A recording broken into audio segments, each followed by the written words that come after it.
Les disparus de Bavourlan. Une fiction de Romain Weber et Laurence Courtois.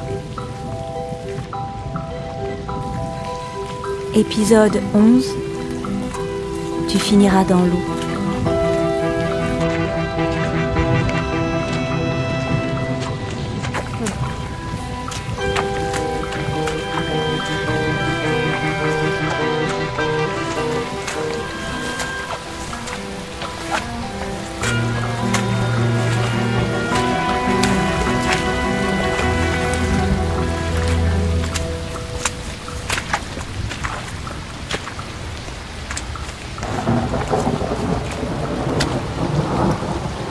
Cher Pascal, merveilleux séjour à Bali, nous découvrons la plongée. Quel bonheur de pouvoir respirer sous l'eau. Amitié, Jeanne et Abel. Ah, vous m'avez manqué, les amis.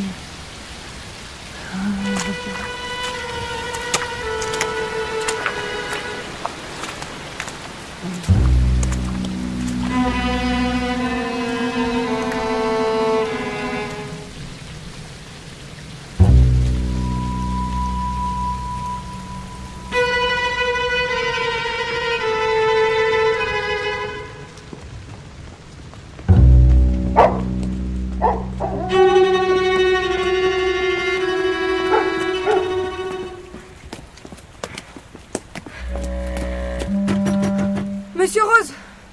Monsieur Rose! C'est Bérénice et Titouan! Monsieur Rose! Il est pas là. C'est ouvert? On va pas rentrer quand même. Mais si, il pleut trop de toute façon. On l'attend à l'intérieur, il nous en voudra pas.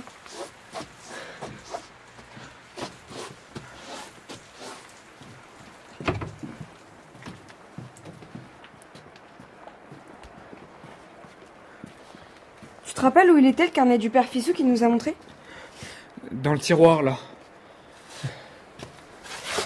Non, mais attends, ça se fait pas, t'es dingue. Ouais, il est là. Attends. Il y en a un autre. Fais voir. Carnet de bord, André Rose, août 2019. Ah ouais, ça dit quoi? «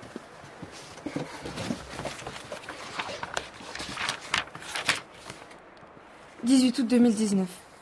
En français, il existe des mots dont le son est inadapté à leur signification. Tenez, gigabit. Il est particulier ce curé quand même. 19 août. Pourquoi c'est la colombe et pas le corbeau qui a porté le rameau d'olivier à Noé? Ça parle de corbeau? Ces oiseaux-là, ça n'apporte que des mauvaises nouvelles. Qu'est-ce qu'il raconte? 23 août 2019.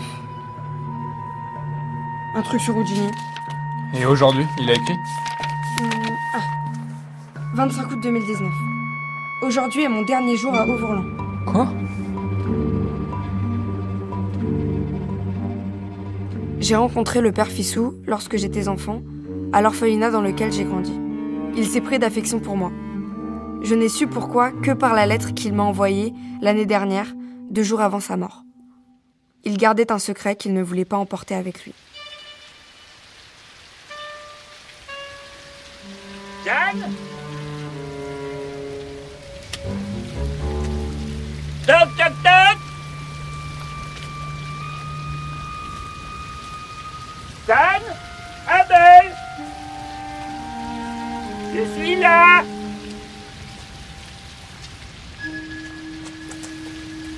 J'ai faim!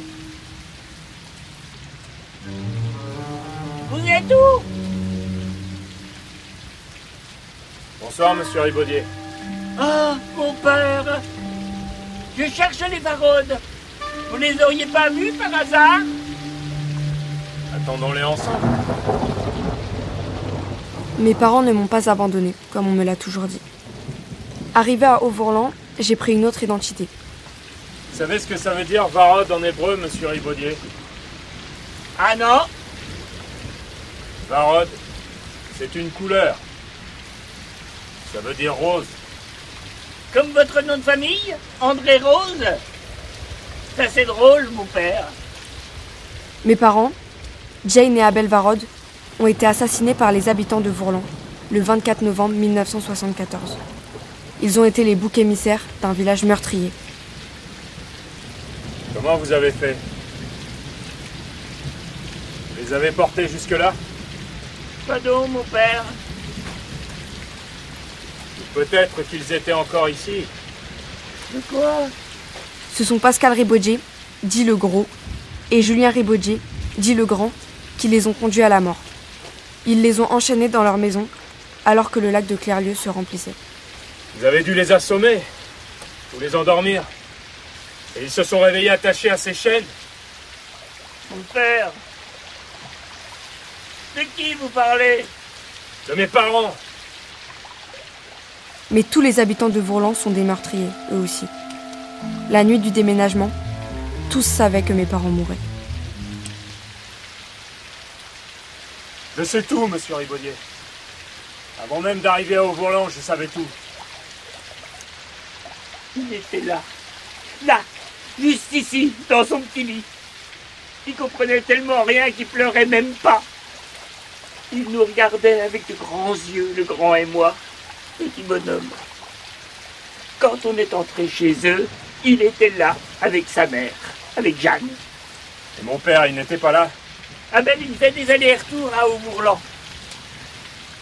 Jeanne, elle a compris tout de suite qu'on venait lui faire du mal. Elle n'a pas dit un mot, mais ça se voyait dans ses yeux. On l'a assommée avec une pelle, ici, devant la porte. Elle s'est cognée au crâne en tombant là.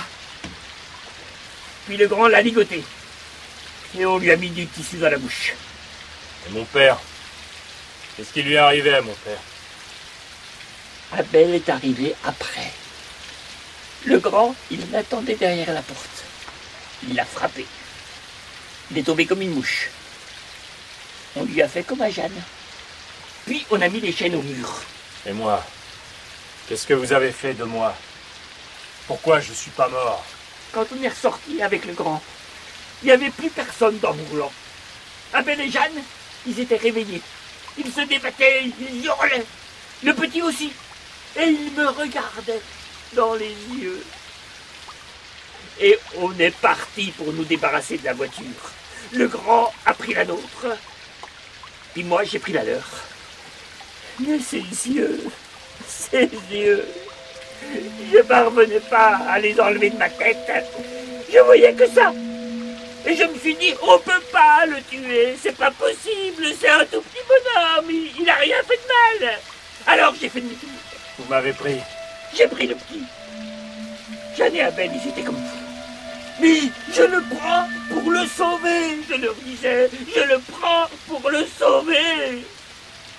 Et j'ai conduit loin, très loin dans la nuit, tout droit, vers l'ouest, avec le grand qui me suivait derrière. Et quand on est arrivé loin, à Tours, j'ai déposé le petit devant la cathédrale, bien en évidence, dans une couverture pour pas qu'il ait froid. Puis on a poussé la voiture dans la Loire. Et c'était fini. Comment le père Fissou a su que vous m'aviez épargné? C'est que je suis un monstre. Je devais lui dire que j'avais sauvé le petit, que je l'avais laissé à Tours, pour que le Seigneur soit doux avec moi. Il m'a retrouvé. Il a trouvé l'orphelinat. Il s'est occupé de moi. Mais eux, mes parents, ils ont crié. Ils ont crié toute la nuit. Ils avaient des maillons, mais ils ont réussi à les enlever. Et personne n'a rien fait. Personne ne voulait. Ils avaient fait trop de mal. C'était pas elle. C'était pas elle, le corbeau. Vous avez tué des innocents, espèce d'imbécile. Comment? La vérité, c'est que vous, les autres, vous avez tué mes parents sans aucune raison. Et même sans aucune preuve de la culpabilité de ma mère. C'était Christine Châtel. Toutes les lettres, c'était elle. Non. Non, c'est pas possible. Approchez, monsieur Ribaudier. Venez ici.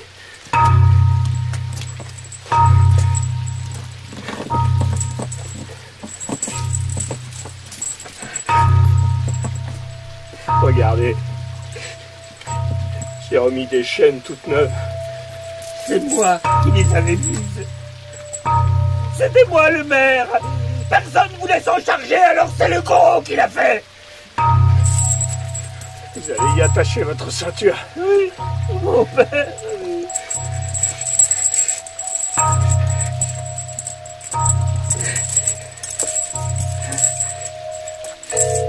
Voilà. Vous êtes bien attaché. Il y a 30 cm d'eau. Et la pluie tombe plus fort. D'ici quelques heures, vous serez sous l'eau. Pardon. Pardon. Pardon. Pardon. Pardon. Vous ne trouvez pas ça juste, monsieur Ribaudier? Si, c'est juste. Jeanne, Abel, André. Si un homme blesse son prochain, comme il a fait, on lui fera. Fracture pour fracture, œil pour œil, dent pour dent, tel le dommage que l'on inflige à un homme, tel celui que l'on subit. Adieu, monsieur Ribaudier. Ne reposez pas en paix.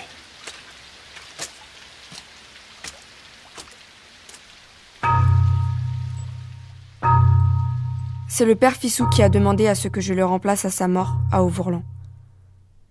Il voulait que je décide moi-même de pardonner ou de punir. La vengeance n'est ni noble, ni juste, mais elle est parfois indispensable. Le père Fissou m'a légué l'un de ses carnets qui date de l'année du déménagement. Il y a consigné ses notes quotidiennes, ainsi que l'intégralité de ce que les habitants de Vourlan lui ont confié dans le confessionnal. Putain de merde! Le carnet, montre le carnet. Il a marqué des pages. Là, confession, Hélène Ribaudier, 22 septembre 74. Elle ne sait pas comment dire à son fils cadet qu'il a été adopté. C'est ce qu'a reçu le grand avant qu'il se suicide. Là, regarde, ta grand-mère. Confession Rita Majoubi, 19 octobre.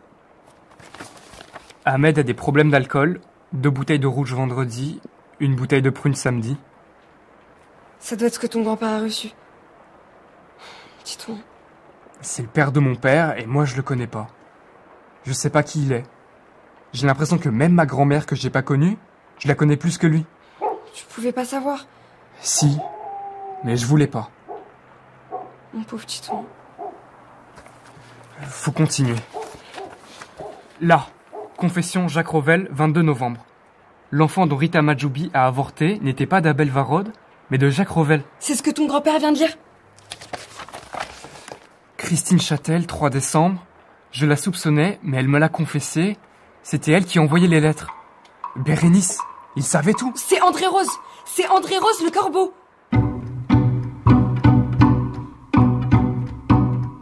Personne ne me reverra à Auvourlan, comme personne ne me reverra jamais nulle part. D'autres ont disparu avant moi. Je tenterai de suivre leur exemple. Et si je n'y parviens pas, qu'importe. Ma vengeance est accomplie.